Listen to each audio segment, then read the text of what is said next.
Kita lanjutkan ya. Assalamualaikum warahmatullahi wabarakatuh.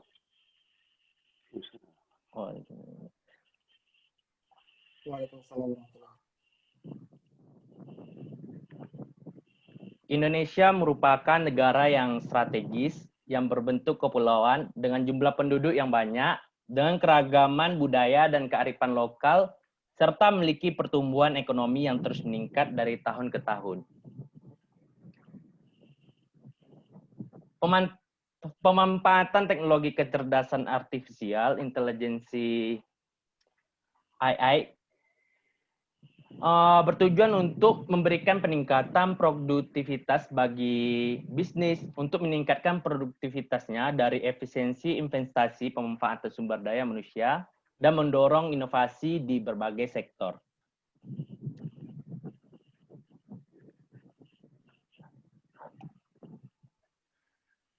Di era zaman sekarang ini, khususnya di era informasi sekarang ini, zaman informasi, menegaskan bahwasanya jarak geografis tidak lagi menjadi faktor penghambat dalam hubungan antara manusia atau lembaga lainnya gitu. Berbagai informasi dapat diakses dengan mudah sekaligus cepat. Setiap perkembangan dapat diikuti dimanapun kita berada. Istilah lain yang bisa dikatakan bahwasanya jarak sudah mati, tidak ada lagi gitu. Distance is dead, itu tidak ada lagi. Makin lama tentu makin nyata kebenarannya. Zaman informasi menyebabkan kita atau dapat memudahkan perjalanan kita di dalam melakukan semua aktivitas. Zaman informasi yang sudah berkembang sedemikian rupa ini, sekarang dengan adanya dukungan teknologi inilah yang menyampaikan beragam dan banyak informasi tentunya. Teknologi telematika khususnya selama beberapa dawarsa ini telah berkembang sehingga mampu menyampaikan atau mentransfer sejumlah besar informasi yang kita terima saat ini. Sementara ini, terkait perkembangan telematika itu sendiri, di Indonesia, perkembangan telematika masih tertinggal, apalagi dibandingkan dengan negara lainnya. Contohnya saja di negara Cina, kita sudah dapat melihat bahwasanya mereka telah memiliki perkembangan yang sangat signifikan, khususnya di teknologi telematika ini. Maka dari itu, pada malam kali ini, jika kita melihat dari sektor industri, telematika menjadi peluang yang sangat besar dalam mencapai industri revolusi 4.0. Maka dari itu, pada malam hari ini, kita telah kedatangan tamu spesial yang akan mengulas lebih dalam terkait perkembangan telematika, tantangan dan peluang nasional, baik nasional bahkan juga global, yang nantinya akan dibawakan oleh speaker kita, yakni Bapak Muhammad Yusuf Effendi MN, yang mana beliau ini merupakan di mana beliau ini memiliki banyak pengalaman di dunia IT khususnya, serta skill yang beliau miliki juga begitu banyak, mulai dari yang top skill, Python, software development, bahkan juga software engineering juga, dan juga berbagai sertifikasi yang beliau raih di dunia IT ini sendiri. Maka dari itu, pada malam hari ini kita akan mengulas lebih dalam terkait perkembangan telematika di era sekarang ini, khususnya yang mana kita lihat bahwasanya sekarang merupakan pergerakan besar-besaran di era industri 4.0. Mungkin kepada Bapak Yusuf kami persilakan. Ya, terima kasih. Assalamualaikum warahmatullahi wabarakatuh. Assalamualaikum warahmatullahi wabarakatuh. Saya bisa sharing screen? Boleh, Pak. Ya. Oke. Ya. Terima kasih atas kesempatan yang diberikan kepada saya. Saya akan memperkenalkan sebentar tentang diri saya secara cepat ya. Nama saya Muhammad Yusuf Effendi. Saya dulu di Jepang 91 sampai 2003 ngambil S1, S2, S3, tapi S3-nya nggak kelas. Kemudian tahun 2004 saya pindah ke Amerika karena perusahaan waktu itu perusahaan Jepang ya membuka melebarkan pasarnya ke Jepang ya 2004 di San Francisco. Ini termasuk wilayah Silicon Valley. Jadi orang menyebut Silicon Valley, Bay Area itu cakupannya sangat luas sekali tempatnya ya. Di situ ada perusahaan Google juga, perusahaan Facebook, Twitter itu berkumpul di situ semuanya. Tahun 2004 ini termasuk tahun boomingnya IT pada saat itu ya. Yang kemudian ada resesi dan booming lagi IT. Saya kemudian bergabung dengan GE, General Electric, itu bagian di bagian digital, cloud infrastructure-nya ya. Jadi kalau kita berurusan dengan server, berurusan dengan cloud, berurusan dengan service, cloud service, dan berurusan dengan infrastruktur itu adalah bagian saya di situ ya. Terus kemudian saya juga salah satu direktur IMSA. Di sini ada organisasi Indonesia Muslim terbesar di Amerika dan Kanada yang namanya IMSA, Indonesian Muslim Society in America. Kemudian saya juga punya startup ya yang namanya Alkai Cloud Technology Solution.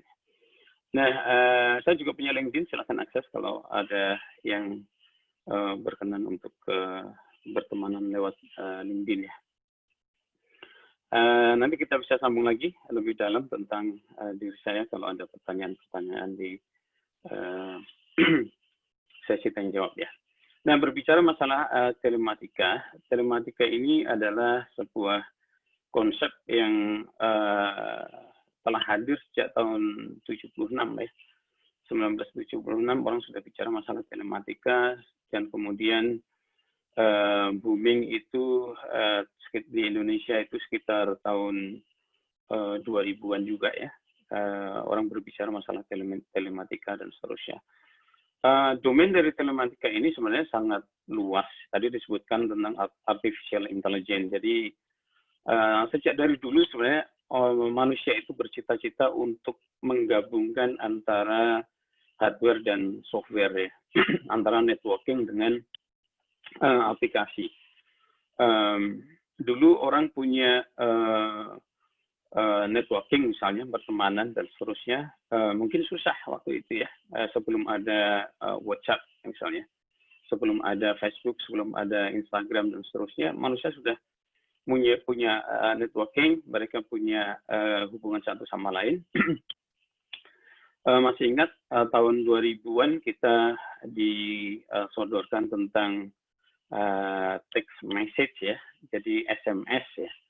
Dulu ada yang namanya BlackBerry yang punya SMS bisa unlimited, nggak perlu bayar, asal dikirim dengan BlackBerry ya. Yang kemudian hadir aplikasi-aplikasi yang menghubungkan networking manusia itu. Sekarang kita nggak perlu lagi memakai SMS, bahkan penggunaan SMS itu sangat turun drastis karena adanya aplikasi-aplikasi yang menghubungkan networking itu. Orang tidak perlu lagi beli cellphone tertentu untuk bisa melakukan yang namanya komunikasi atau networking itu tadi. Orang bisa punya smartphone apa saja, dia bisa terkoneksi dengan orang-orang yang berbeda cellphone-nya, dari antara iPhone dengan Android dan seterusnya. Dulu BlackBerry cuma dengan BlackBerry aja dengan sistem komunikasi yang mereka miliki. Sekarang kita punya cross teknologi, aplikasi yang bisa menghubungkan networking seseorang dengan networking yang lain, yang sangat cepat sekali. Nah, di sini impact dari ini semuanya sebenarnya adalah, kalau kita lihat dari gambar ini, adalah terhubungnya segala apa yang dimiliki oleh manusia pada saat ini ya. Dari data misalnya, dari datanya sendiri kita terhubung, terus kemudian dari security-nya itu juga kita terhubung. Mungkin dari season yang sebelumnya berbicara masalah security ya. Terus kemudian dari remote-nya, dari monitoring-nya, kemudian dari outline-nya ya, dari hardware-nya dan seterusnya. Bahkan dari kontrolnya. Jadi kontrolnya, monitornya di General Electric, di GE, kita mengembangkan sebuah aplikasi bagaimana sebelum sebuah device itu gagal jalan, istilahnya fail, ya, itu kita bisa prediksi. Jadi kita bisa prediksi kapan sebuah device itu harus kita kita ganti spare part-nya misalnya. Dan ini semakin kalau kita lihat dengan munculnya teknologi artificial intelligence, machine learning dibarengi dengan kemajuan hardware ya dan software, maka integrasi dari sisi software dan hardware ini sebuah keniscayaan yang luar biasa. Nah, ini menjadi sebuah tuntutan yang luar biasa, demand yang sangat tinggi ya. Itu bisa kita lihat dari misalnya mudah sekali melihat tren teknologi itu sebenarnya dari harga stok stock market. Kalau ada yang tertarik dengan stock market, lihat aja itu tren yang ada di situ. Kita bisa lihat teknologi apa yang sekarang sedang sebenarnya tren. Ya, misalnya di musim epidemik corona ini ya, itu bisa kita lihat mana perusahaan-perusahaan yang sekarang sebenarnya mempunyai teknologi yang sedang trending. Ya, misalnya Zoom. Ya, itu adalah teknologi yang sedang trending. Bahkan TikTok, ya, karena orang sering di rumah dan kemudian teknologi ini menjadi aplikasi ini menjadi trending. Dan kemudian kalau kita lihat harga stok misalnya Tesla itu jumpingnya luar biasa ya. Ini menandakan bahwa ada demand-demand tertentu yang bisa kita lihat di situ tanpa kita harus melakukan riset. Kita lihat dari sisi demand dari market juga. Nah, di sini telematika termasuk hal yang luar biasa yang menjadi trending pada saat ini. Bahkan nanti saya jelaskan juga kasus-kasus di Amerika bagaimana trending telematika ini menjadi salah satu trending yang akan mengancam sebuah keamanan negara ya. Keamanan sebuah negara itu ditentukan oleh sebuah aplikasi. Ya. Amerika Serikat menyebutnya super aplikasi. Ya. Nanti saya jelaskan super aplikasi itu seperti apa.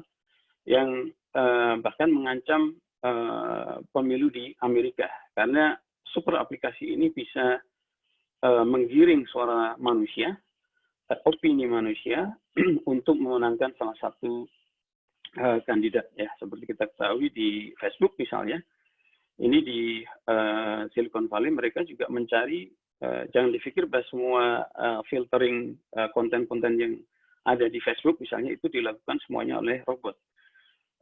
Mereka lakukan juga lewat manusia. Jadi difilter konten-konten yang mereka lemparkan di sosial media itu. Artinya aplikasi itu bisa mempengaruhi segala sesuatu yang terjadi di lingkungan manusia. Telematika itu bisa mempengaruhi apa-apa yang terjadi di lingkungan manusia, bahkan geopolitik, kondisi politik sebuah negara pun bisa dipengaruhi dari sistem ini. Karena itu nanti saya jelaskan juga bahwa sistem ini menjadi telematika ini menjadi sesuatu yang sebenarnya sangat urgen sekali ya bagi negara untuk memperhatikannya. Termasuk karena kenapa? Karena di telematika ini kita bersinggungan dengan data, bersinggungan dengan tidak hanya software atau hardware, tapi sebenarnya ada data, yaitu data user, data public, data objek gitu ya. Saya di khusus ya, negara yang menerapkan filter security yang sangat yang sedang sangat gencar itu adalah terutama adalah Rusia. Kalau bagi ke Rusia atau mungkin searching di internet, mereka punya yang namanya Google sendiri ya, mereka punya yang namanya Yandex ya. Terus kemudian mereka punya juga aplikasi search engine-nya. Mereka tidak memakai Google, mereka memakai Yandex, dan mereka memakai bahkan sistem Uber dan seterusnya. Mereka punya sendiri yang namanya Gauge ya. Pada prinsipnya mereka mewaspadai kemajuan telematika ini karena telematika ini akan cross the country ya. Jadi border-border itu akan semakin tidak kelihatan mana kita sedang. Kalau dulu ketika zaman telepon, ketika kita telepon, kita sadar bahwa kita sedang berbicara dengan orang yang ada di sebuah negara atau sebuah tempat. Tapi sekarang tidak. Kita mungkin telepon dengan seseorang dengan WhatsApp, nomornya sama, tapi orangnya bisa jadi sedang di sebuah tempat yang tidak kita ketahui. Misalnya nomornya nomor Amerika, tapi bisa jadi orangnya sedang di Jepang, sedang di Korea, sedang di Indonesia, gitu ya. Jadi informasi-informasi itu sekarang sudah antar negara, dan ini menjadikan negara-negara maju ini waspada terhadap security keamanan negara, termasuk yang pionirnya sebenarnya adalah Cina ya. Cina itu sudah dari jauh ngeblok yang namanya Facebook, yang ngeblok namanya WhatsApp, ngeblok yang namanya Google ya, termasuk ngeblok yang namanya Amazon. Nah, ini hal-hal yang perlu kita perhatikan ketika kita berbicara masalah telematika. Nanti kita jambung lagi ke sini. Nah, ini adalah definisi telematika yang orang juga menyebutkannya telecommunication dan information, and information. Nah, ini kita bisa lihat definisi ini di Wikipedia. Hal-hal yang intinya adalah bagaimana integrasi antara sistem jaringan komunikasi dan teknologi informasi itu terjadi di sini. Zaman saya ketika kuliah tahun 90, saya sempat di ITB 3 bulan, dan juga waktu S1 di Jepang juga, itu pembedaan antara jurusan hardware dan software itu sangat terasa sekali pada saat itu ya, dalam kelulusan juga itu. Tapi sekarang semakin terjembatani dengan adanya teknologi aplikasi ini. Jadi penguasaan kedua-duanya menjadi semakin perlu ya. Seorang hardware itu juga perlu menguasai software, seorang software juga dia perlu memahami hardware. Ya. Nah, ketika kita berbicara masalah, saya akan berbicara mulai dari IT ya. Bagaimana kita bisa mengetahui roadmap sebuah aplikasi, sebuah teknologi itu. Ini ada sebuah portal yang cukup menarik ya. Saya akan sharing portal ini sebentar ya. Saya stop sharing ini dulu, dan saya akan sharing ke sini. Oke. Saya tunjukkan stop sharingnya dulu. Saya sudah stop sharing belum ya? Sudah ya?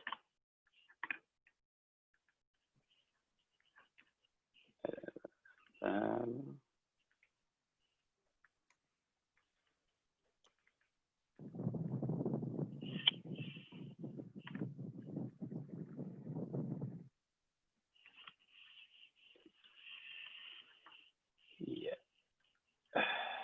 Saya sharing lagi.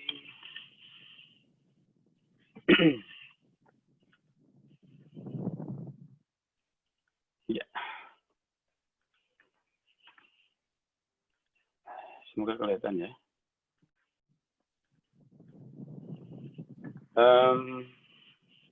Apa yang kelihatan di situ ya? Plot landscape CNCF ya? Benar nggak? Ya, benar.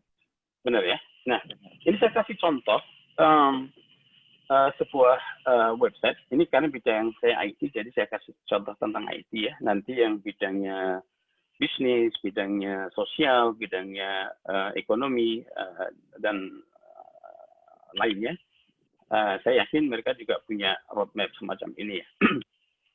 Nah, ini adalah sebuah website yang memberikan informasi kepada kita teknologi apa yang sekarang sedang trending dan usernya paling banyak dan perlu kita perhatikan. Artinya kalau kita seorang mahasiswa, ketika mau belajar IT jangan langsung terjun ke IT terus belajar semuanya dari A ke Z gitu ya, atau blindly terus jumping belajar IT, programming dan seterusnya.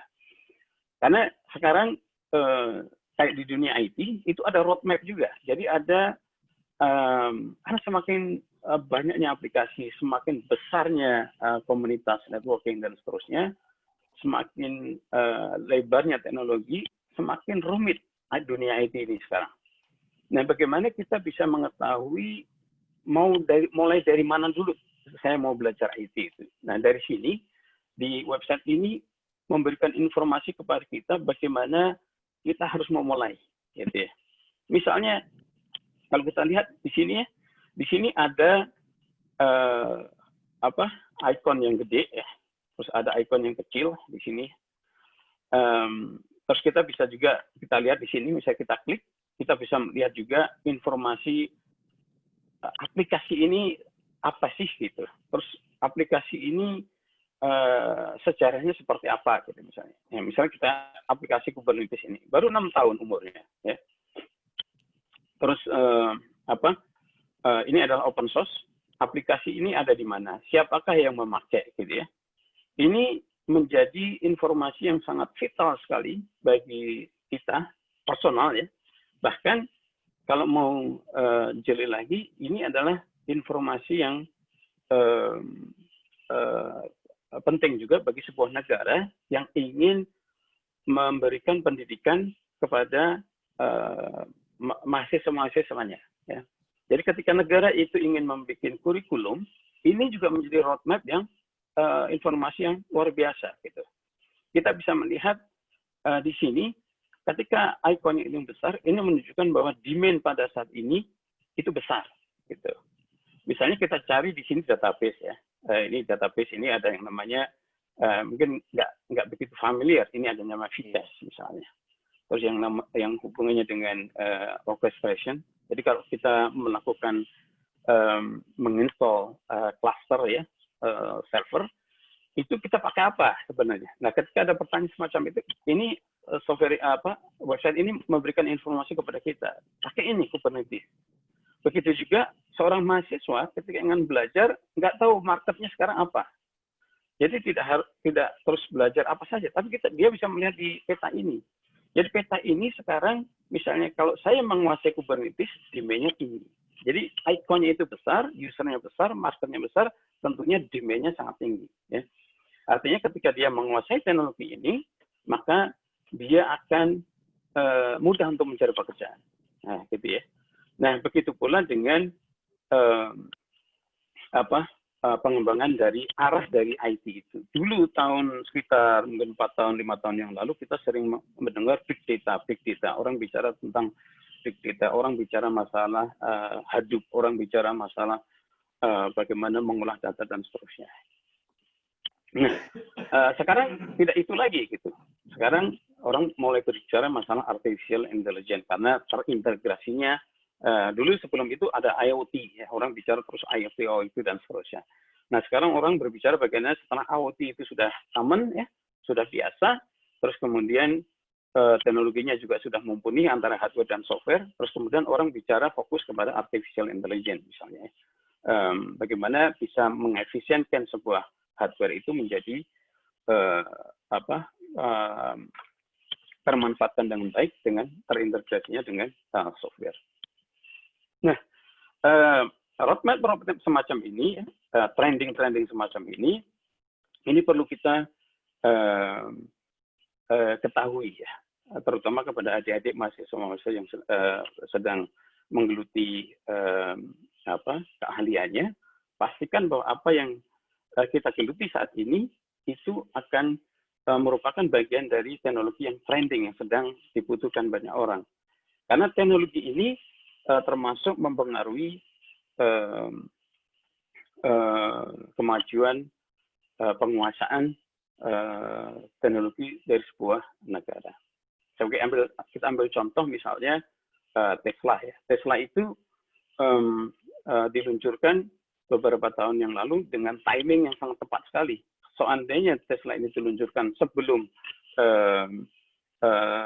beberapa tahun yang lalu, misalnya tahun 2005 misalnya, atau sekitar tahun 2000-an, mungkin teknologi pada saat itu belum mumpuni, belum bisa membackup requirement atau keinginan dari perusahaan yang namanya Tesla itu. Nah, pada saat ini tepat sekali dengan diluncurkannya dia, dan kemudian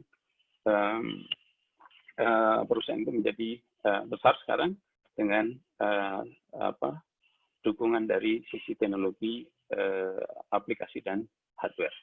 Ini hal yang sangat menarik sekali, bahwa kemajuan telematika itu sekarang khususnya di bidang IT itu bisa kita lihat dari website ini ya. Jadi ada teknologi yang bisa kita perhatikan. Misalnya trending yang terjadi, saya kasih contoh ya agar ini. Misal di bidang ini ada bidang database ya. Ketika tahun 90-an atau sekitar tahun 2000-an, orang masih mengenalnya mungkin cuma yang namanya Oracle, MySQL, terus kemudian PostgreSQL ya. Zaman saya dulu database, kalau bicara database ya rata-rata SQL Server ya, dari Microsoft, terus kemudian dari IBM juga, terus kemudian MySQL atau Oracle atau PostgreSQL gitu ya. Tapi sekarang kalau kita lihat trendingnya nggak seperti itu gitu. Bahkan kalau kita lihat di landscape-nya, kalau kita lihat di database misalnya, MySQL dan PostgreSQL itu usernya sekarang kita bilang kecil gitu dibandingkan dengan yang lainnya, yang ini ya, yang ikonnya besar ini. Ini trending karena bersamaan dengan kebutuhan di cloud ini juga ya. Misalnya masalah Kubernetes ini. Dulu orang kalau memasang web server harus install server ya, beli server, install Apache web server, terus kemudian install PHP, dan kemudian bisa jalan. Tapi sekarang orang kalau kita melihat AWS atau Azure ya, cloud, itu orang bisa bikin web server anytime ya. Hari ini, detik ini saya mau punya web server, beli aja langsung klik-klik jadi. Jadi tidak perlu beli hardware, harus order dan seterusnya. Dalam waktu singkat itu mereka bisa mendapatkan ini. Itu teknologi itu didukung oleh icon-icon yang besar ini ya. Kebanyakan ya, kayak Kubernetes misalnya. Itu yang mendukung teknologi penggabungan antara hardware dan software di bidang telematika. Saya akan balik ke PowerPoint saya.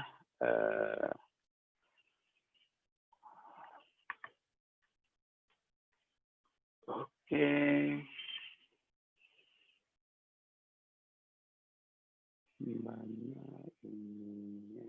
Oke. Ya, kita kembali ke sini. Tadi mengenai apa website ini ya, yang akan memberikan kita informasi yang apa teknologi apa, aplikasi apa, trending apa yang sedang terjadi di bidang IT. Nah, termasuk di bidang marketing teknologi. Jadi kalau kita melihat berbicara masalah marketing ya, misalnya kita punya perusahaan terus kita ingin memakai sosial media marketing seperti apa, ini pilihannya sangat banyak sekali. Bahkan email, kalau dulu zaman saya yang namanya email itu ya Yahoo, terus kemudian disusul Gmail ya, ada Hotmail ya. Tapi sekarang udah macam-macam ininya. Teknologi marketing bisa dipakai di situ, termasuk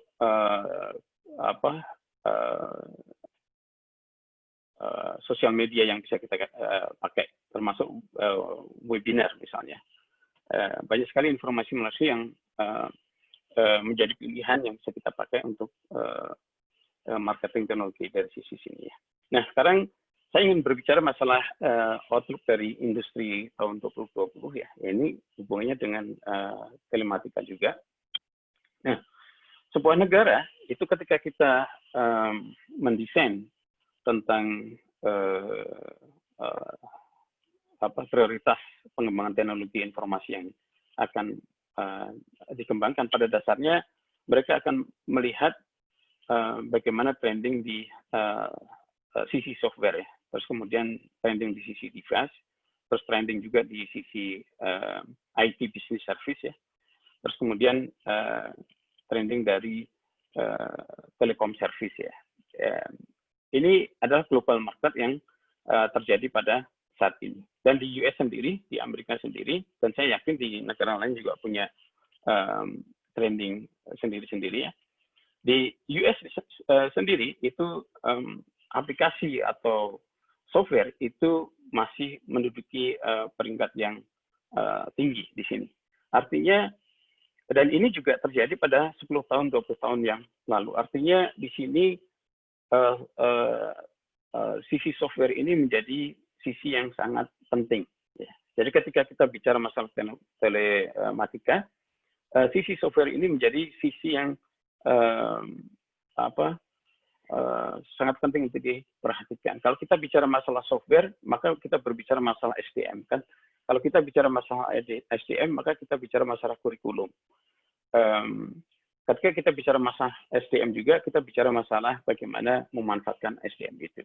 Jadi ketika melihat sisi software ini, kita tidak hanya melihat sisi software yang sudah jadi gitu ya, tapi kita melihat juga dari sisi beberapa sisi, bahkan dari sisi pendidikan tadi, dari sisi kurikulum, dari sisi SDM, dari sisi pemanfaatan SDM itu sendiri. Jadi tantangan khususnya bagi Indonesia ini menjadi tantangan yang sangat besar ya untuk bisa menjadikan negara Indonesia termasuk negara yang punya kemampuan untuk menguasai market software ini. Sebenarnya kalau kita bicara masalah opportunity, karena standar software itu sebenarnya sama, di mana-mana sama. Kita berada di Silicon Valley, kita berada di Jakarta, kita berada di Singapura, sama semuanya. Standarnya sama, cara bermainnya juga sama, tool-nya juga sama gitu ya. Ketika kita bicara masalah programming language, misalnya yang di Indonesia terkenal itu adalah PHP ya, itu sama di mana-mana. Tidak karena kita di Indonesia, maka fungsinya atau perintahnya itu pakai bahasa Indonesia. Tidak, semuanya sama di situ. Jadi opportunity ini adalah opportunity yang sebenarnya sudah menjadi start point yang luar biasa untuk bisa memanfaatkan sisi kemajuan telematika di khususnya bidang software ini ya. Termasuk di sini trending yang terjadi ya. Jadi ketika sebuah negara punya tantangan untuk mengembangkan telematika itu sendiri, itu seyogyanya negara itu melihat juga trending yang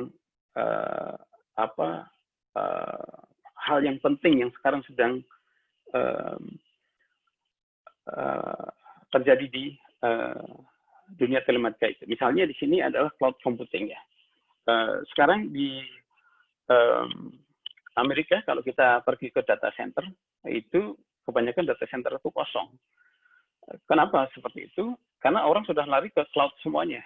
Jadi perusahaan-perusahaan startup dan seterusnya mereka tidak perlu lagi harus membeli hardware, membeli server ya. Semuanya mereka dapatkan dari cloud service ya. Misalnya untuk membuat server mereka tinggal kontak ke Google Cloud atau mungkin ke Amazon Cloud atau mungkin ke Azure Cloud ya. Mereka bisa mendapatkan service semacam itu secara cepat. Dan ini terjadi juga dengan aplikasi-aplikasi yang ada sekarang. Aplikasi-aplikasi yang mungkin dulu dipelopori oleh Google dengan Gmail-nya, cloud-nya ya. Jadi dimanapun kita bisa mengakses ya. Terus membuatnya cepat dan seterusnya. Itu sekarang aplikasi cenderung untuk mengarah ke cloud computing semuanya di situ. Termasuk di networking ya, termasuk di storage ya, karena semuanya itu berhubungan dengan cloud computing itu tadi. Dan ini bisa menjadi barometer juga bagi adik-adik semuanya mahasiswa yang belajar di IT, dan saya yakin di dunia lain juga ada ya, untuk selalu memperhatikan trending semacam ini ya.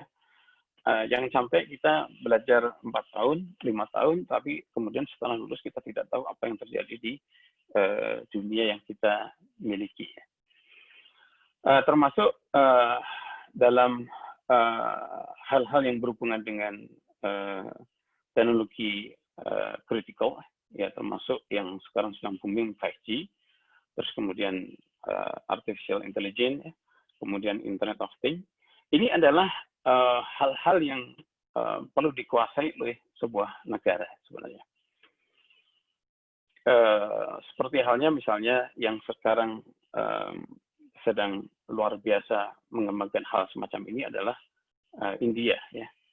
Dan India ini diasporanya di luar negeri itu luar biasa. Jadi kalau dulu penjajahan itu lewat mengirim orang, terus kemudian membawa senjata, merebut semuanya. Sekarang sistem penjajahan itu tidak semacam itu lagi. Jadi mengirim orang ke sebuah negara, terus kemudian mereka menguasai market di situ, dan kemudian membawa balik keahlian-keahlian atau teknologi itu ke negaranya masing-masing.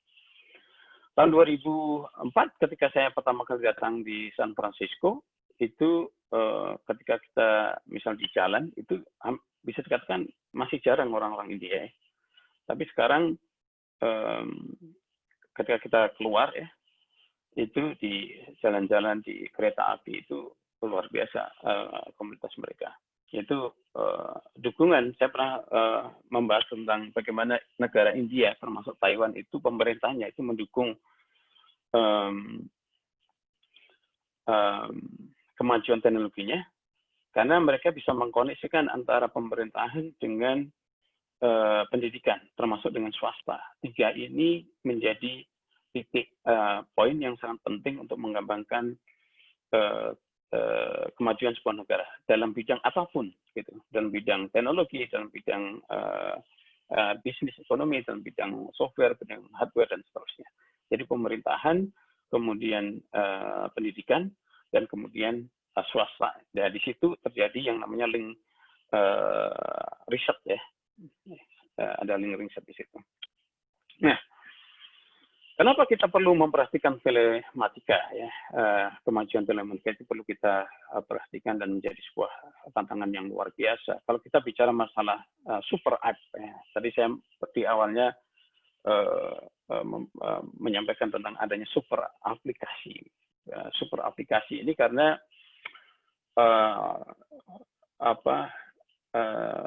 dampaknya itu luar biasa. Kenapa di akhir, misal di akhir-akhir sekarang, ya, itu Amerika melarang TikTok dan WeChat, ya. Dan kemudian China dari dulu sudah melarang Facebook, melarang Google, melarang Amazon, ya. Karena super app ini, ya, aplikasi ini luar biasa dampaknya bagi sebuah negara. Sayangnya saya melihat di Indonesia belum ada kesadaran masalah ini, ya. Di negara-negara maju itu sudah punya kesadaran masalah ini, karena intervensi sebuah negara itu sekarang tidak perlu dengan mengirim orang, tidak perlu dengan memborbardir sesuatunya misalnya. Super app ini menjadi sebuah ancaman yang luar biasa. Kenapa Trump melarang TikTok misalnya? Kenapa melarang WeChat? Dan di Indonesia masih aman-aman saja, ya. Tapi ini sebenarnya kita perlu memberi masukan kepada pemerintah Indonesia bahwa kemajuan telematika, kemajuan aplikasi software ini sudah luar biasa, gitu. Nah, saya berikan contoh misalnya ini ada demo ini grafik, ya, dari statistika 2000 tentang pertumbuhan social network user di Indonesia dari tahun 2017 sampai 2025, ya. Kalau kita lihat 2025, ya, itu sudah hampir penduduk, semua mungkin penduduk yang bisa mengakses internet itu sudah bersosial media di internet, gitu, usernya. Dari sini, ya, perkembangannya yang terus naik di sini. Ini menunjukkan bahwa sebenarnya pemerintah Indonesia perlu waspada di sini. Karena seperti kita ketahui, ya, sosial media yang ada sekarang baik di Amerika ataupun di negara-negara lain itu saja, gitu. misalnya Facebook ya. Facebook tahun 5 tahun yang lalu Indonesia itu kalau tidak salah menduduki ranking ke 2 atau keempat jumlah usernya. Di Amerika trending anak-anak muda itu sekarang sudah tidak pakai Facebook lagi. Mereka menganggap bahwa Facebook itu adalah mainan orang-orang tua gitu. Jadi mereka jarang pakai Facebook yang anak-anak mudanya. Mereka pakai yang ada yang pakai Snapchat ya, terus ada yang pakai Instagram dan seterusnya. Nah, pertumbuhan semacam ini menjadikan kita harus waspada juga gitu ya. Kemudian misalnya jumlah WeChat ini nanti saya jelaskan WeChat ini ya. WeChat ini pertumbuhannya juga dahsyat ya, dari tahun 2011 sampai 2020 ini kalau dalam jumlah million itu sekarang sudah 1 miliar lebih ini ya usernya. Dan kemampuan WeChat ini luar biasa. Nah, ini saya sebutkan kenapa pemerintah Amerika itu mengeblok WeChat dan TikTok dan sekarang sedang waspadanya dengan aplikasi-aplikasi Cina. Orang mengatakan, oh itu kan senang-senangnya Trump aja karena masa pemilu ya, masa pemilu untuk menaikkan nasionalisme Trump ya dalam pemilu untuk menangkan pemilu. Tapi ada seorang ahli juga yang meneliti tentang super aplikasi ini. Pertama, usernya di Amerika itu sudah hampir 100 juta. Ya. Dan ini user yang ada di sini itu rata-rata adalah anak muda, ya, yang mereka mempunyai kesenangan untuk menyambungkan satu sama lain. Dan kemampuan dari aplikasi ini, selain dia messaging, sosial media, dan mereka punya payment platform gitu. Artinya sekarang kayak misalnya orang turis Cina datang ke Amerika, ketika mereka melakukan pembayaran WeChat ya, dengan WeChat ini, uangnya kemana itu susah dideteksi kan. Pembayaran pajaknya seperti apa dan seterusnya. Artinya karena transaksi itu terjadi tidak di Amerika, tapi transaksi itu terjadinya di Amerika, tapi transaksi secara datanya itu terjadinya tidak di Amerika tapi di Cina misalnya. Nah, ini menjadi sebuah ancaman sebenarnya di Indonesia juga. Terus kemudian aplikasi ini juga aplikasi yang bisa mengkonekkan semua diaspora yang ada di dunia ini, khususnya untuk Cina ya. Semua diaspora itu bisa terkonek. Jadi mereka bisa melakukan deal-deal tertentu ya.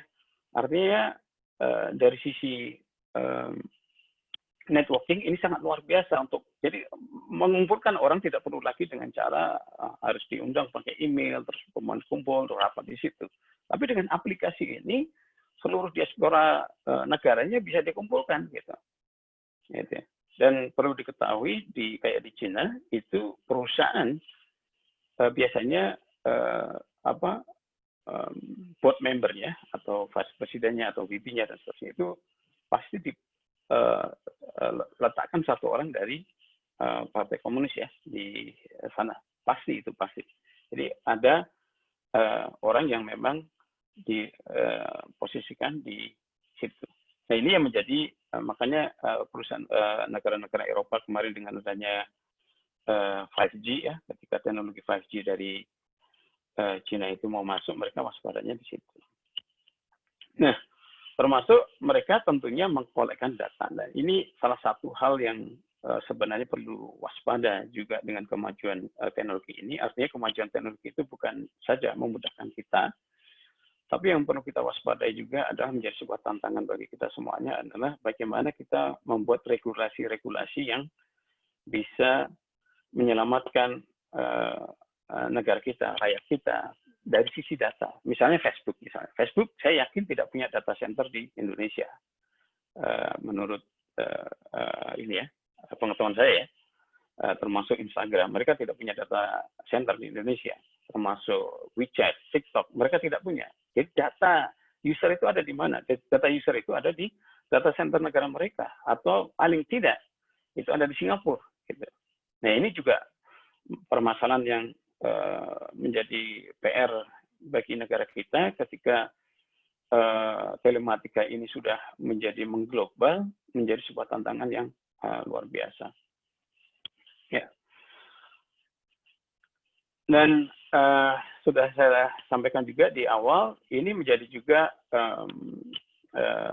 sensor politik speech ya, yang diisukan oleh Trump, itu adalah bagaimana isu Facebook, Google, ketika orang search Trump gitu, yang terakhir dulu yang muncul adalah gambar-gambar yang menghina dia misalnya. Jadi kalau kita ke Google, kita masukkan Trump, yang muncul adalah kata-kata yang menghina Trump itu. Gitu. Artinya teknologi, kemajuan telematika dan seterusnya itu menjadi sesuatu yang perlu kita perhatikan. Karena dia akan memberikan impact yang luar biasa kepada sebuah negara, yang security-nya di situ ya. Nah, sekarang kita menginjak kepada yang namanya coronavirus ini, ya, sesuatu yang kita hadapi sekarang. Ini adalah game changing, ya, game changing yang luar biasa sebenarnya. Dan Indonesia di sini mempunyai kesempatan juga untuk start over, start mulai dari awal. Jadi perusahaan-perusahaan itu berguguran. Perusahaan-perusahaan besar ya, kayak penyewaan mobil itu berguguran, Uber, terus kemudian di sini ada penyewaan mobil pribadi yang namanya Turo, itu berguguran semua karena gara-gara coronavirus ini. Cara bermain juga berbeda sekarang. Di bidang IT, sekarang orang mahasiswa yang masih belajar bisa bekerja, asal dia punya skill ya. Karena dulu untuk kuliah kan harus ke kampus, sekarang enggak. Kayak misalnya di Amerika, anak saya itu masih 1 tahun lagi lulus, tapi sudah bisa bekerja di bidang IT, ya, karena punya skill misalnya tertentu. Nah, coronavirus ini kita bicara masalah telematika, tapi coronavirus ini menjadi sebuah tonggak yang kesempatan yang bagus bagi negara-negara seperti Indonesia untuk memacu kembali kesempatan yang dimilikinya. Karena banyak sekali perusahaan-perusahaan yang perlu merubah cara berpikirnya, ya, termasuk GE. Saya dulu di GE, ketika di GE orang boleh bekerja di manapun, tapi izinnya cukup ketat. Tapi sekarang enggak, sampai akhir tahun ini kita harus bekerja dari rumah. Nah, bahkan kayak Google itu sampai pertengahan tahun depan itu harus bekerja dari rumah. Jadi perusahaan-perusahaan yang orientasinya seperti menyewakan gedung, terus punya servis, menyewakan kantor dan seterusnya, itu semakin harus berpikir ulang untuk merunning bisnisnya. Bahkan sebelum coronavirus pandemik ini, yang namanya universitas itu kalau gedungnya megah, luas, ya, itu menjadi salah satu barometer untuk menjadi favorit. Sekarang enggak. Di Amerika munculan universitas-universitas online, ya. Mereka sampaikan semuanya dengan online gara-gara pandemi ini. Nah, ini menjadikan sesuatu yang signifikan bahwa semua itu berubah karena gara-gara ini, dan termasuk makanya negara Indonesia juga perlu waspada, ya, dari sisi pandemiknya, tapi dari sisi lompatan perubahan cara bermain di telematika ini juga perlu kita waspadai di sini. Nah, sekarang bagaimana dengan kondisi kita, ya, dari adik-adik yang dari mahasiswa ini dengan adanya hal ini?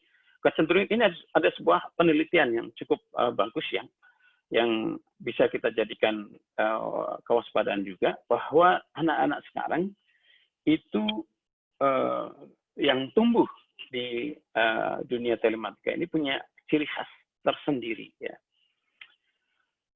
Yang pertama di sini disebutkannya adalah mereka less rebellious, ya. Jadi mereka anak-anak yang tidak suka memberontak. Mungkin berbeda dengan 5 tahun atau 10 tahun yang lalu, ya. Yang mereka follower aja gitu, jadi follower, menjadi pengikut saja, tidak speak up gitu. Mereka tidak menyampaikan pendapatnya, tidak memberontak dan seterusnya. Dan dia punya ciri untuk lebih toleran gitu.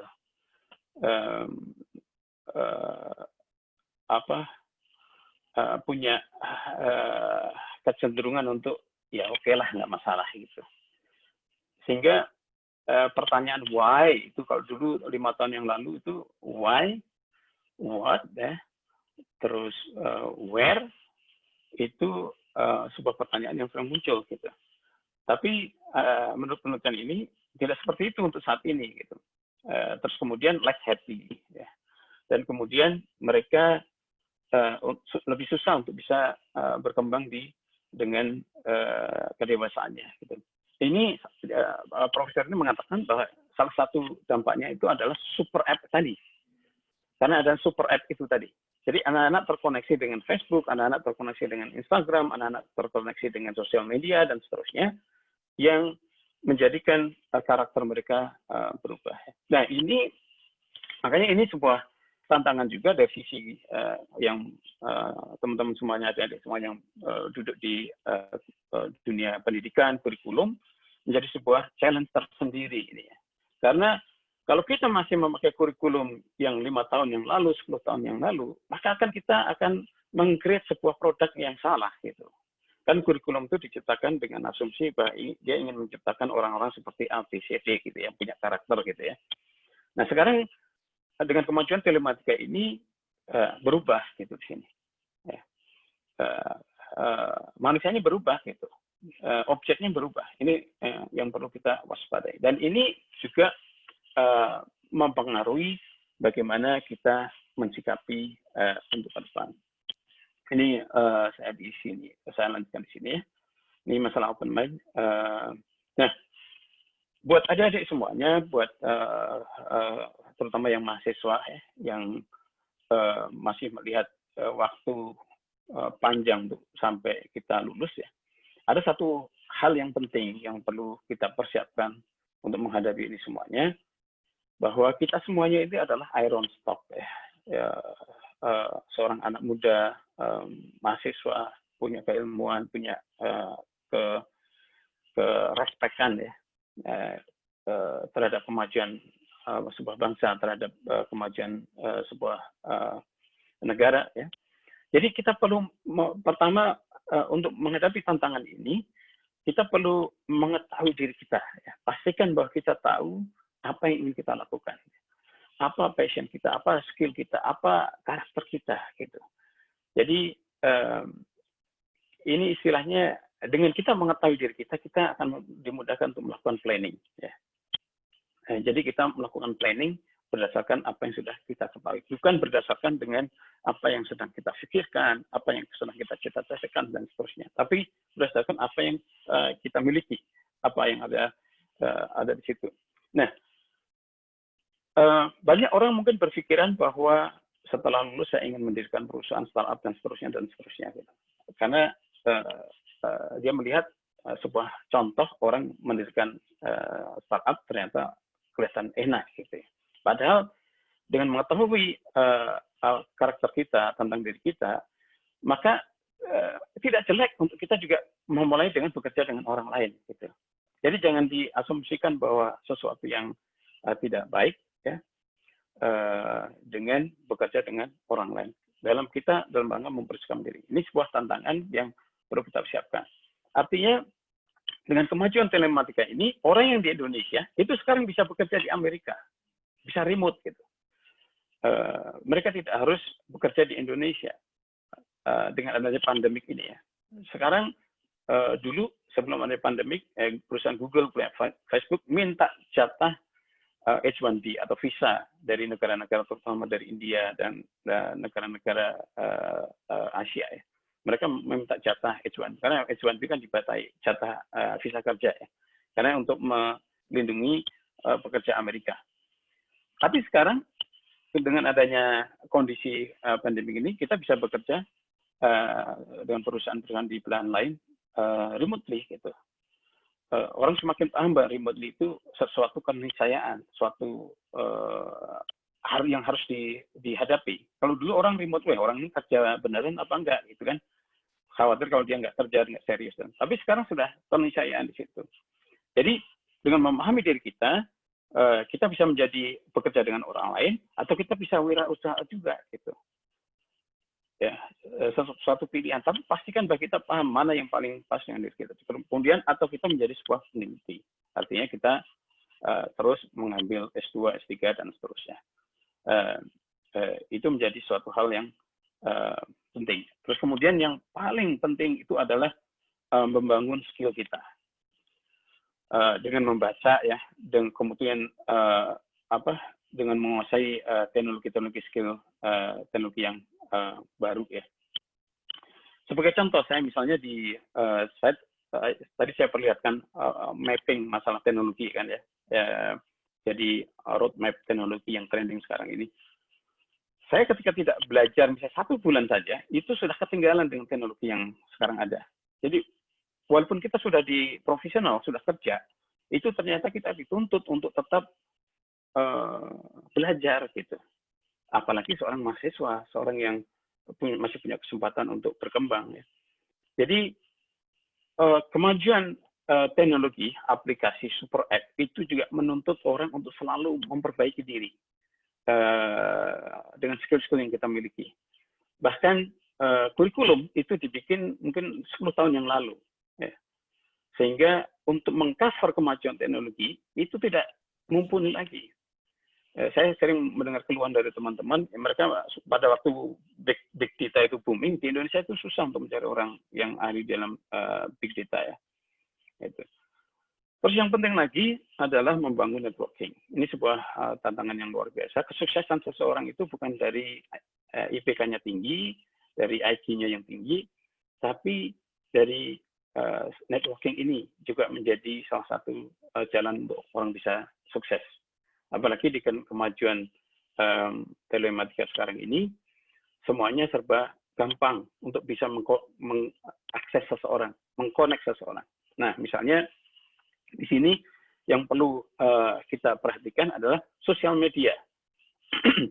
Pastikan kita memakai sosial media itu dengan baik ya, karena branding yang ingin kita bangun itu adalah salah satunya ada di sosial media yang kita miliki.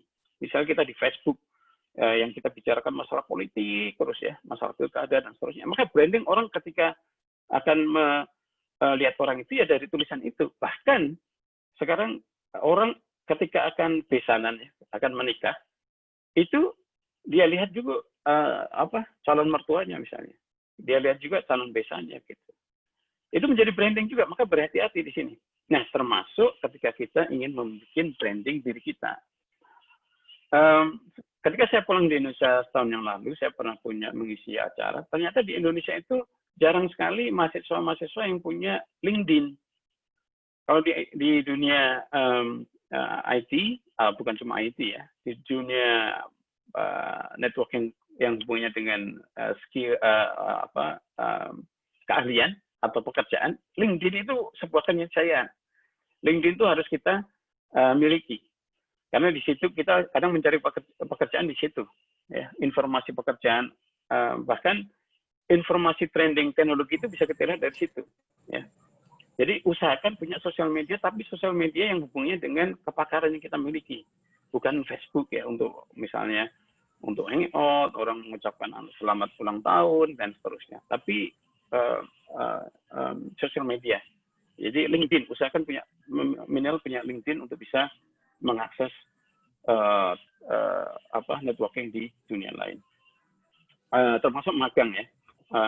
Magang ini usahakan ketika kita punya libur magang di sebuah tempat dan kemudian cari pengalaman di situ ya. Nah, terus kemudian yang penting lagi adalah karena sudah antar negara dari kemajuan telematika itu, so ada super app dan macam-macam ini, makanya second language ini penting. Pastikan kita menguasai bahasa kedua, bisa bahasa apapun. Yang paling mudah buat kita mungkin bahasa Inggris ya. tapi tidak hanya bahasa Inggris, bisa bahasa Arab, bahasa Cina, bahkan di Amerika ini ada bahasa Meksiko juga gitu ya. Karena second language ini menjadi bekalan kita untuk sukses, khususnya untuk mahasiswa-mahasiswa dalam menghadapi globalisasi ini ya. Dan kemudian selalu untuk mau belajar sesuatu yang baru ya. Kita didorong dari kita untuk belajar yang satu yang baru karena teknologi ini perkembangannya luar biasa dan cepat ya. Kemudian selalu open mind, ya. Jadi jangan strict kepada satu hal, tapi bisa berkembang kepada hal-hal yang lain yang bisa jadi merupakan salah satu hal yang akan membawa kita menjadi sukses. Itu saja mungkin yang bisa saya sampaikan. Saya yakin yang saya sampaikan adalah sesuatu yang tidak komprehensif dan ini semoga bisa menjadi trigger buat teman-teman semuanya untuk bisa menjadi manusia-manusia yang lebih baik. Oke, sangat menarik ya diskusi pada malam ini terkait perkembangan telematika itu sendiri, khususnya di zaman yang era digital sekarang ini. Jadi tadi sesuai yang dikatakan Pak Yusuf tadi. Jadi ini Pak gimana gitu ya kan? Gimana ancaman sebenarnya bagi suatu negara tersebut terkait perkembangan telematika ini? Karena sesuai yang Bapak katakan tadi bahwa cloud computing yang sekarang ini tuh senternya bukan setiap masing-masing negara gitu. Ada pada satu titik negara yang jadi center cloud computing sendiri. Jadi bagaimana kita untuk mengatasi, bagaimana kita cara menghadapi ancaman khususnya bagi negara kita Indonesia gitu Pak. Ya ini sebenarnya kesadaran ini perlu kesadaran level negara ya. Jadi tidak bisa kesadaran level personal atau mungkin provinsi ya, tapi kesadaran level negara. Pertama di Indonesia memang stimulus untuk agar ekonomi berjalan maju itu tinggi ya, sehingga sisi security, sisi awareness tentang security, tentang data, tentang influence dalam kebijakan negara itu terkadang mereka tidak aware ya. Karena itu kita perlu sebenarnya memberikan masukan kepada pemerintah, memberikan himbauan kepada pemerintah, termasuk misalnya lembaga-lembaga seperti MITI ini, kalau bisa melakukan sebuah diskusi khusus ya. Bisa diskusi itu adalah memanggil pakar-pakar, mulai dengan memanggil pakar-pakar kita kumpulkan. Jadi punya awareness tentang dampak dari kemajuan teknologi ini terhadap sebuah negara. Bisa dilihat dari sisi security misalnya, bisa dilihat dari sisi data, bisa dilihat dari sisi tren teknologi itu sendiri. Karena sebenarnya secara tidak sadar bahwa kita harus memakai teknologi tertentu itu karena sebuah negara sudah memakainya gitu. Amazon Cloud itu mulai dari timbul di Amerika, ya. Kemudian menjadi sebuah standar. Ya. Cloud itu menjadi sebuah standar. Istilah-istilahnya pun menjadi sebuah standar. Ya. Bahkan penjajahan dari teknologi ini bukan hanya ke sebuah negara, bahkan bahasa pun menjadi seperti itu. Gitu. Bahasa yang sebenarnya tidak bisa kita nyaman kita pakai, akhirnya kita pakai karena didominasi oleh sebuah perusahaan untuk memakainya, gitu ya, sehingga kita terpaksa memakainya. Istilah-istilah yang aneh yang tidak pernah kita pakai sebelumnya. Nah, perlu kerjasama antara, saya melihat perlu kerjasama antara swasta ya, termasuk organisasi seperti MITI ini, terus kemudian dengan universitas termasuk dengan negara, untuk duduk bersama memikirkan masalah keamanan negara ini. Saya beberapa kali ada proyek di Rusia, di Moskow ya. Itu permintaan mereka karena persiapan mereka untuk menghadapi regulasi dari pemerintah Rusia untuk memastikan bahwa semua data itu hanya ada di data center Rusia. Gitu. Tidak boleh ada aplikasi, kemudian datanya di Amerika, ada di Rusia, terus ada di negara lain, tidak boleh. Semua aplikasi, teknologi, service yang berhubungan dengan data penduduk Rusia harus data centernya harus ada di Rusia. Ini minimal aja ya, termasuk bahkan termasuk aplikasinya ya, terus pemakainya. Misalnya saya waktu datang ke Rusia, saya sebagai orang asing tidak bisa memakai aplikasi, ada aplikasi saya lupa namanya, karena saya orang asing gitu.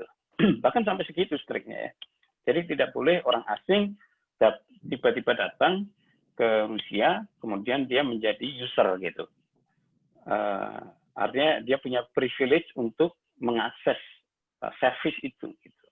Itu tidak boleh ada aplikasi. Nah, sampai striknya semacam itu. Nah, perlu sebuah kerjasama. Ya. Maka saya mengimbau ini adalah kesempatan yang bagus buat MITI juga untuk selalu membuka diskusi semacam ini, terus kemudian analisa, kita sampaikan ide-ide itu ke pemerintah, ke negara. Jadi ada istilahnya ada think tank ya, ada sebuah renstra untuk rencana strategi ke depan, kemudian ide-idenya itu kita sampaikan ke pemerintah.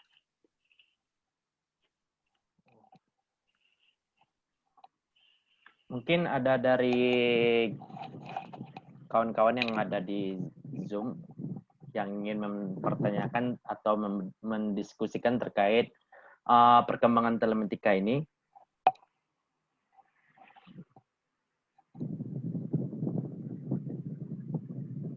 Ini Pak, sambil menunggu kawan-kawan lain, di sini sih saya juga pernah membaca terkait Stranas, strategi nasional negara kita, bahwasannya mereka memiliki 5 prioritas terkait Stranas ini. Salah satunya ini reformasi birokrasi.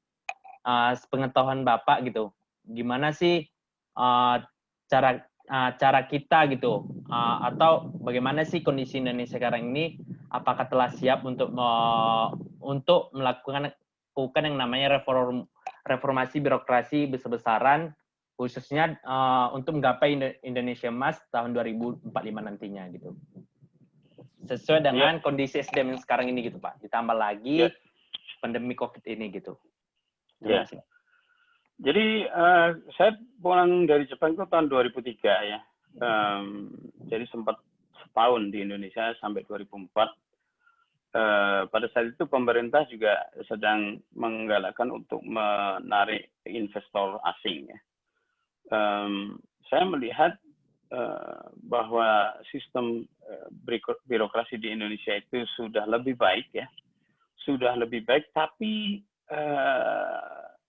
masih sangat kurang sekali. Artinya dilihat dari sisi sebuah negara, sebuah pemerintahan ya, selama 5 tahun, 10 tahun, itu ternyata sampai dari sejak tahun 2003 sampai sekarang itu perubahan birokrasi itu masih belum signifikan gitu ya, sehingga masih sangat menyusahkan. Sebagai contohnya saja, sebagai contoh di Amerika itu kalau kita ingin ke notaris ya, kan kalau di Indonesia kan untuk mendirikan perusahaan dan sebagainya harus ada notaris ya. Kalau di Amerika membuat bisnis license tidak perlu ke notaris, langsung online bisa jadi ya. Terus kemudian kalau berhubungan dengan notaris itu cuma bayarnya cuma $15 aja. $15 itu. $15 itu sekitar ya 200 ribuan ya. Dan itu 10 menit, 15 menit selesai gitu. Nah itu berbeda dengan ketika saya mendirikan perusahaan di Indonesia, itu saya harus meng-hire notaris, terus bahkan saya habis waktu itu 15 juta ya. 15 juta, terus kemudian prosesnya juga masih bertele-tele gitu ya. Jadi semuanya itu tidak cepat gitu seperti di sini. Artinya dari sisi ketika orang punya ide, punya kesempatan, itu untuk menuangkan idenya itu cukup lama untuk bisa terrealisasi gitu.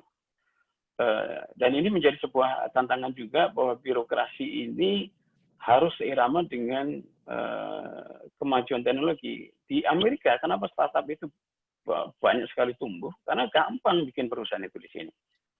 Orang mau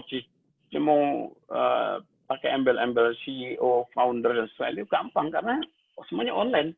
Dan 1 hari selesai. Nggak ada 1 hari selesai gitu. Jadi, birokrasi di Indonesia, saya melihat lebih baik daripada 2003. Tapi kebaikannya itu sebenarnya masih kurang dilihat dari sisi sebuah negara ya. Dan ini menjadi sebuah tantangan kita untuk bisa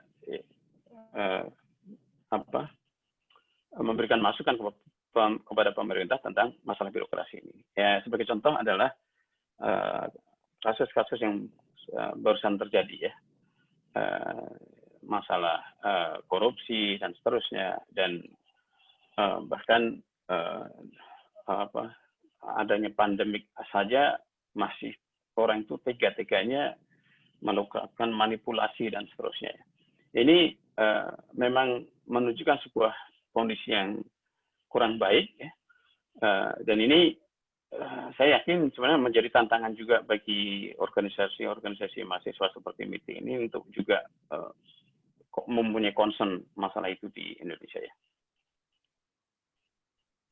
Pak, terima kasih. Mungkin dari ini ada satu pertanyaan Pak dari Abang Dailmo. Di sini beliau menanyakan bisa sedikit sharing terkait startup atau company yang Bapak bangun, yakni terkait Akai Cloud Tech gitu Pak. Ya, jadi Akai Cloud ini sebenarnya adalah Akai itu bahasa Jepang artinya merah ya. Cloud itu cloud. Jadi usaha ini bergerak di bidang software terutama, tapi kita akan merambah ke bidang pendidikan juga. Kita sedang mempersiapkan ada timnya yang dari India, jadi yang software development dari India itu sedang mempersiapkan. Mungkin kalau sudah familiar dengan Ruang Guru atau ada juga dari Tokopedia, itu ada juga yang course online, ada ya, mungkin yang tahu Udemy juga, itu mirip-mirip semacam itu. Kita sedang rencanakan untuk online di Indonesia mungkin akhir tahun ini ya. Jadi kita sedang developing masalah software yang mirip dengan online course gitu, tapi punya keunikan tersendiri. Insya Allah akhir tahun ini akan kita luncurkan. Mungkin pernah tahu juga yang prakerja.org, itu sebuah aplikasi website juga yang memberikan bantuan kepada orang-orang untuk bisa punya keahlian ya, tapi free ya, dengan adanya prakerja dari Presiden Jokowi itu, orang ini bikin yang free version. Karena kenapa alasan ini adalah sebuah hal yang cukup signifikan penting untuk bangsa Indonesia, karena pendidikan di Indonesia itu bisa dikatakan sekarang masih mahal, walaupun orang bilang online dan seterusnya, tapi tetap masih mahal. Dan ini menjadi saya melihat menjadi salah satu hal yang penting bagaimana memberikan solusi pendidikan teknologi yang lebih baik kepada teman-teman yang ada di Indonesia. jadi barrier antara Silicon Valley dan Jakarta itu nanti bisa kita putus di situ. Jadi cepat teknologi itu bisa nanti kita sampaikan di Indonesia, termasuk dalam pendidikan dan seterusnya.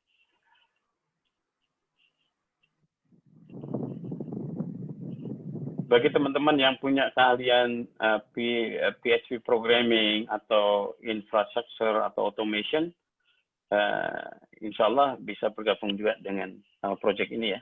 Insya Allah bulan depan itu kita mempersiapkan hiring di Indonesia juga. Pak, terima kasih. Ini sekilas gambar, maksudnya ini kan juga live di Facebook. Jadi ini ada pertanyaan dari luar, Pak, terkait telematika ini juga.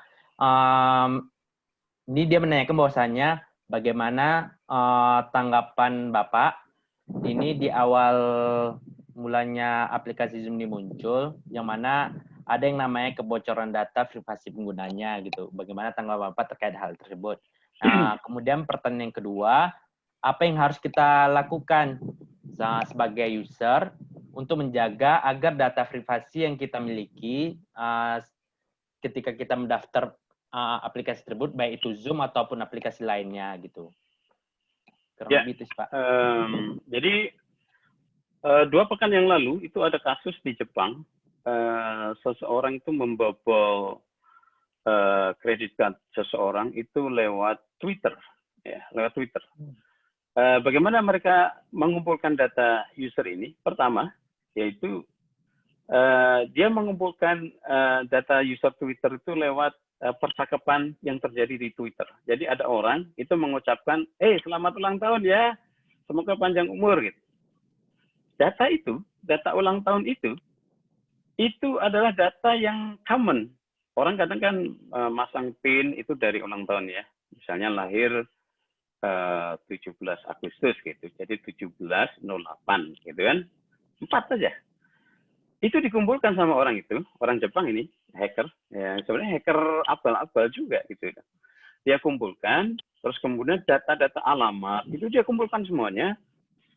Sampai dia kumpulkan nama orang tua. Kadang kan kalau kita di online gitu ya, mengakses kan ada namanya security question kan. Jadi orang mau merubah password misalnya, kan ditanya tuh security question. Misalnya nama akhir orang tua Anda gitu ya.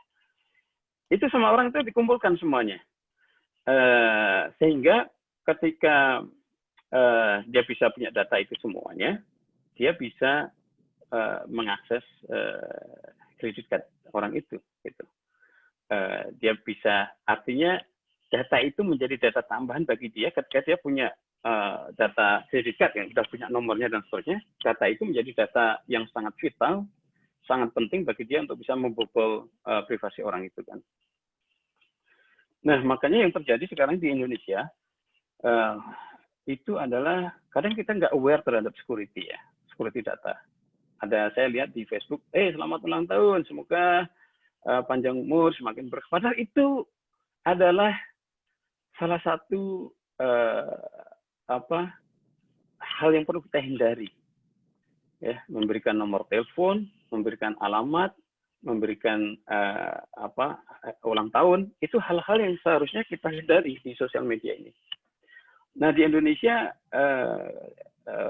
awareness terhadap itu, semacam itu, orang lebih mementingkan silaturahmi, persahabatan, kedekatan dibandingkan data security itu tadi. Nah, termasuk Zoom ini ya.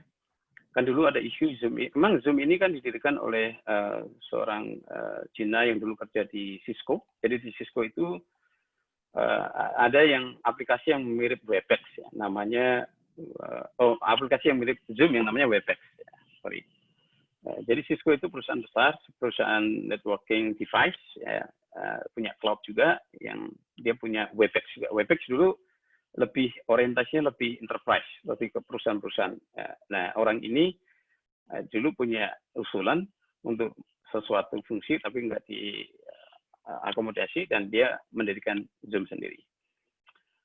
Zoom ini ya privasinya juga, walaupun dia komitmen bahwa mereka akan menaruh datanya di Amerika ya untuk user Amerika, tapi saya nggak tahu user Indonesia seperti apa. Saya nggak yakin kalau dia punya data center di Indonesia ya, karena pemerintah Indonesia kan tidak mewajibkan semacam itu.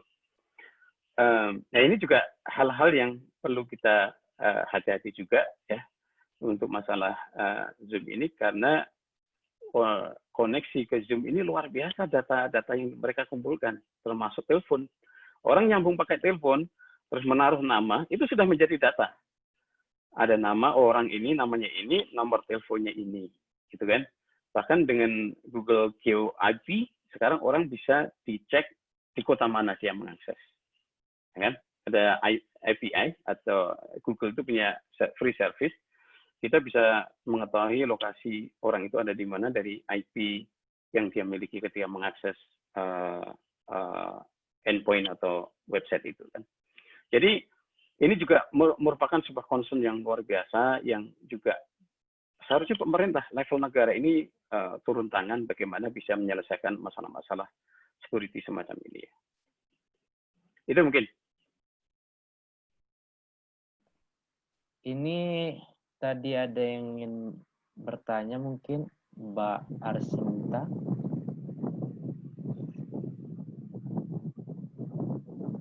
Ada yang ingin bertanya secara lisan? Ya, silakan.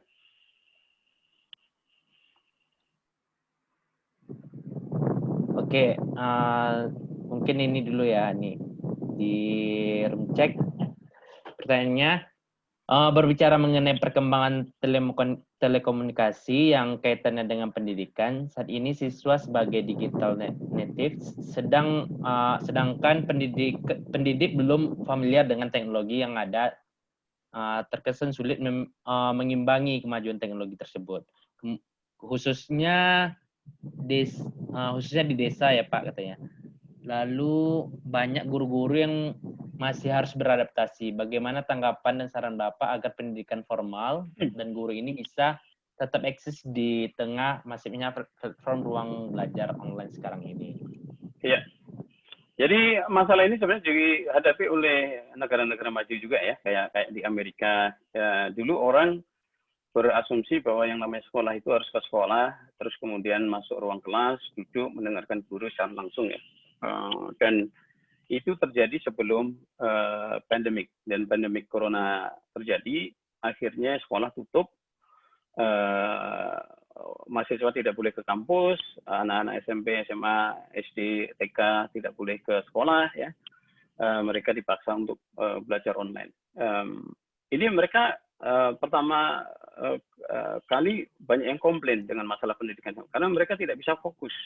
Bagi mereka dulu yang namanya fokus itu adalah onsite.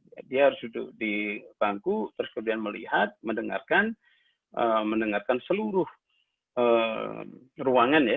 Itu menjadi mereka fokus. Ketika harus melihat komputer di layar yang kecil, terus yang terlihat cuma wajah gurunya dan tangannya saja, dia tidak bisa melihat ke atas, melihat ke samping, melihat ke kiri teman-temannya gitu.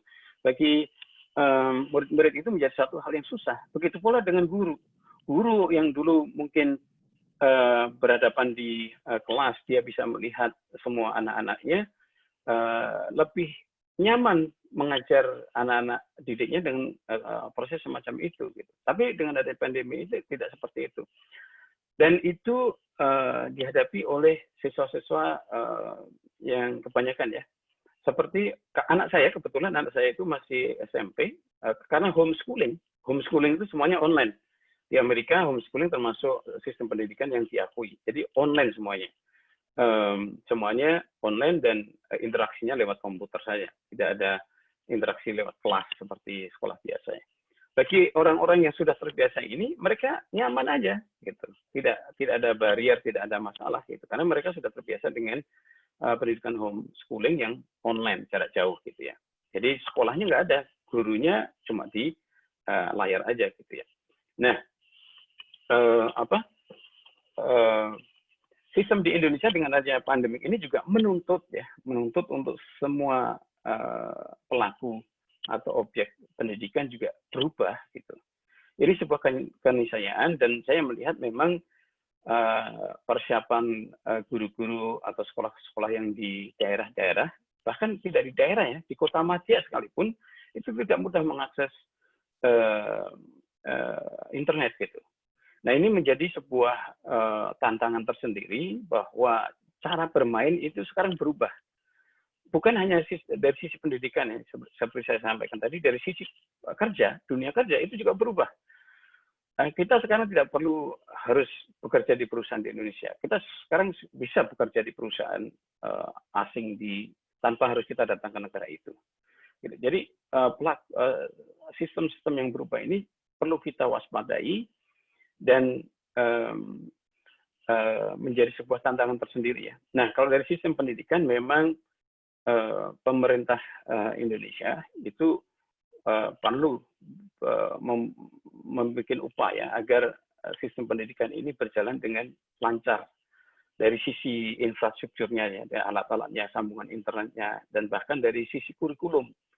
Ini juga harus ada concern juga, artinya mustahil merunning sebuah kurikulum yang sama ya. Misalnya orang disuruh PI ya, olahraga ya. Homeschooling di sini yang online itu ada olahraga juga, tapi olahraganya kan dilakukan sendiri-sendiri. Kalau dulu misalnya ada olahraga bareng-bareng, sekarang harus berubah di situ. Jadi ada trik-trik tertentu yang tidak bisa kita lakukan sebelum pandemi ini datang. Gitu. Nah, ini menjadi sebuah tantangan. Jadi saya yakin bahwa hal-hal yang menjadi hambatan barier ini adalah membuka peluang juga sebenarnya. Jadi jangan hanya melihat kelemahan-kelemahan di situ, tapi tantangan-tantangan itu perlu kita lihat juga. Khususnya kayak MITI, organisasi mahasiswa yang saya lihat merupakan organisasi mahasiswa yang modern ya, itu perlu menggodok masalah-masalah ini, bagaimana memberikan solusi dan sebagainya. Dan intinya bahwa peran negara, peran pemerintah ini perlu dalam kondisi semacam ini. Ya. Oke, Pak. Ini juga ada tadi masukan bahwasanya Pak, gimana nih kalau mau join di startup Bapak gitu? Bagaimana prosedurnya gitu? Ada udah ada berapa yang tertarik gitu Pak, kayak sepertinya? Oh, boleh. Jadi kalau masih mahasiswa tapi punya keinginan untuk komit kerja atau magang, insya Allah bisa. Tapi memang harus komit ya. Nanti saya sampaikan ke siapa ini saya sampaikannya ya? Mungkin nanti sama Bang Ilmu juga boleh Pak. Oh, oke. Insya Allah. Oke, karena tapi juga bidangnya khususnya mungkin IT sama marketing ya. Oh, IT. Karena mungkin kayak dan marketing, bisnis ya gitu-gitu ya. Kalau mau bidangnya nggak itu tapi punya talenta di situ, oke juga, insya Allah. Oke, Pak. Oh, nggak harus lulus sambil kuliah, oke. Iya, apalagi kondisi seperti ini ya, Pak. Iya. Oh, mungkin di sini di Zoom atau apa ada yang ingin bertanya atau ingin mendiskusikan mungkin? Boleh.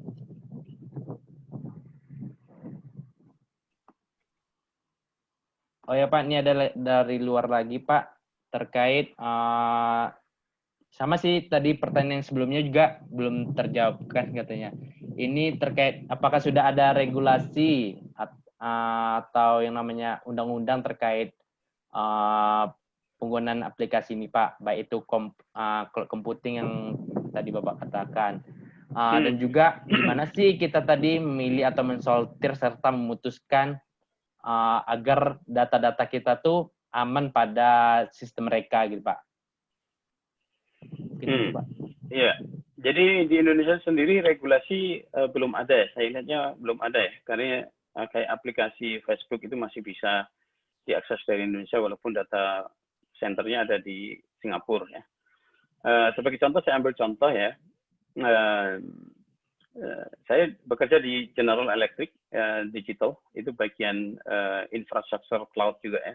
ketika kita akan mencari data center, jadi kita punya data center di Amerika, di Eropa, kemudian di Jepang, kemudian di Cina juga. Nah, kita mencari data center di Asia, Asia Tenggara, itu ada beberapa kandidat ya, termasuk Indonesia.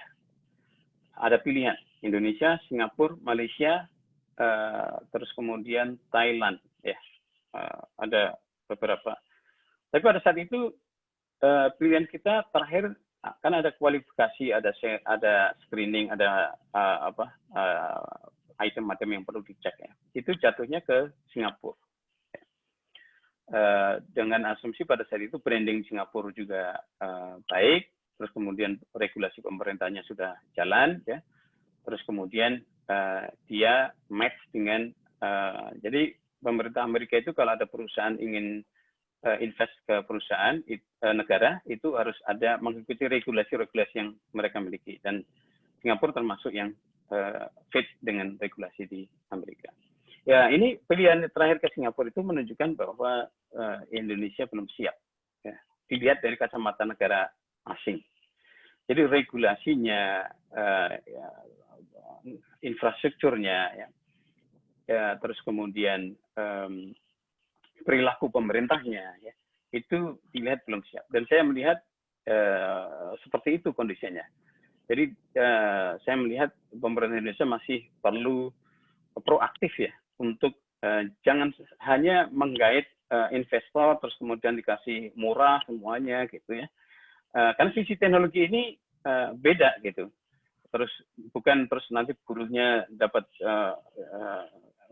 bisa memberikan buruh-buruh yang dengan gaji yang murah gitu ya. Tapi karena impact-nya ini adalah impact data privasi penduduknya atau bangsanya gitu. Jadi harus berhati-hati sekali. Makanya kita perlu memberikan masukan kepada pemerintah Indonesia bagaimana menyelesaikan, membuat regulasi yang aman dengan adanya kemajuan teknologi ini. Termasuk dari data pengguna ya. Saya melihat di Indonesia itu WeChat kalau nggak salah sudah dipakai kan. Terus bahkan TikTok itu udah di mana-mana. Ini sebenarnya hal yang perlu diperhatikan oleh pemerintah Indonesia untuk melindungi data privasi penduduknya. Gampangannya kayak Google. Kita memakai Google itu kalau kita tidak turn off feature untuk tracking kita, itu jalan terus tracking itu. Jadi saya misalnya ke Jakarta, kemudian ke Cirebon, itu jalan terus trackingnya. Jadi orang bisa mengetahui saya itu sekarang berada di mana. Artinya perusahaan itu bisa mengetahui saya ada di mana gitu. Itu kan sebenarnya sebuah hal yang sangat penting buat sebagai sebuah penduduk. Misalnya ya dari user TikTok aja, dilihat dari penggunanya, dari umurnya, dari ini itu topologi dari kependudukan itu kan bisa diketahui dari situ. Itu hal yang sangat risiko tinggi sekali gitu. Nah di sini saya katakan sekali lagi, peran pemerintah, peran pendidikan, peran swasta sangat penting untuk bisa memastikan bahwa kita siap menghadapi era orang menyebutnya 4.0 ya, atau 5.0. Tapi kalau hanya sekedar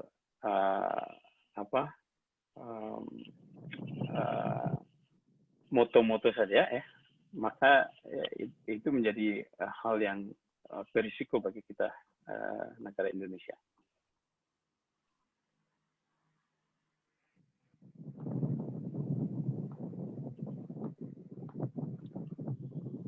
Oke Pak, mungkin ini kita telah berada di ujung diskusi pada malam hari ini, karena jam telah menunjukkan jam 10:04, 10:15. Jadi singkatnya sih yang saya dapat bahwasanya the sense of today is technology of tomorrow. Jadi maksudnya apa? Bahwa ilmu hari ini adalah teknologi masa depan, especially telematik teknologi.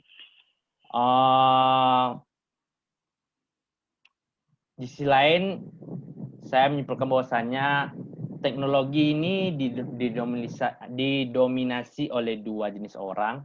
Mereka yang mengerti apa yang tidak mereka kendalikan, dan mereka yang mengendalikan apa yang tidak mereka pahami. Jadi pesan yang terakhir yang dikatakan oleh narasumber kita tadi, Pak Yusuf, bahwasanya preparation for young people, khususnya yang pertama understanding yourself, building skill, building network, and speaking second language, open mind, bahkan juga always try to learn something new. Jadi ini goal besar yang kita harus gapai, khususnya di era globalisasi sekarang ini, di masa-masa pandemi COVID-19. Mungkin sebelum kita tutup, ada closing statement mungkin dari Bapak, Pak. Saya persilakan. Ya, wabil khusus untuk teman-teman mahasiswa yang punya kesempatan yang sangat besar dengan adanya kemajuan teknologi telematika ini. Jangan pernah untuk berhenti belajar ya, mendapatkan hal yang baru ya, karena ini sebuah tantangan yang luar biasa.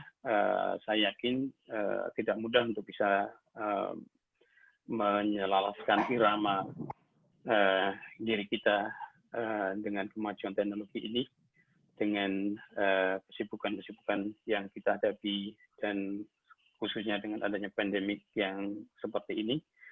Tapi saya tetap yakin bahwa inilah sebuah kesempatan, peluang yang Allah Subhanahu wa Ta'ala berikan kepada kita untuk bisa bangkit kembali, mendapatkan tool-tool yang bisa kita dapatkan ya, dari sisi telematika, dari sisi informasi teknologi. Jangan pernah give up, dan banyak sekali teman-teman kita yang ada di tempat-tempat lain, ada di Amerika, Eropa, Kanada, Australia, Asia termasuk, khusus teman-teman yang di MITI.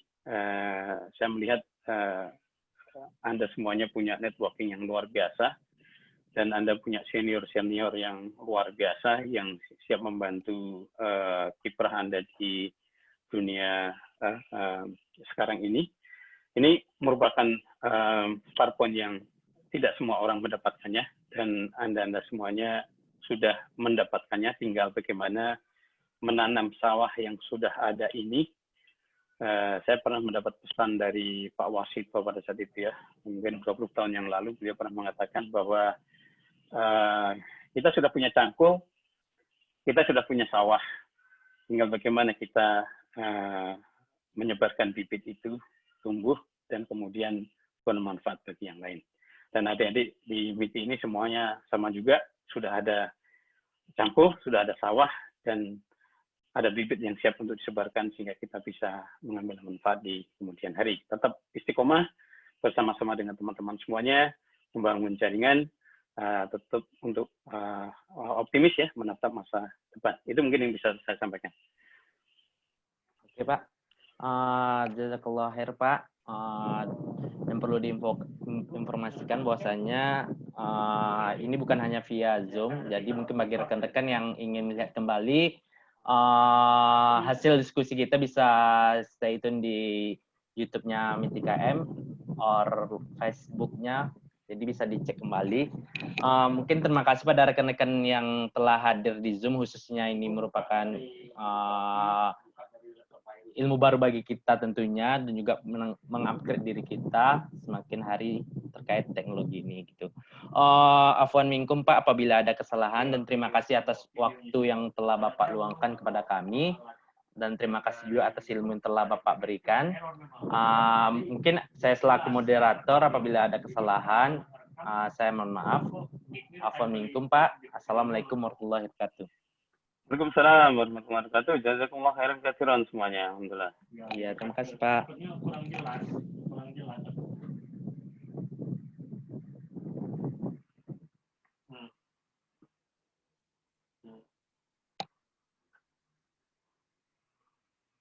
Gagal kali.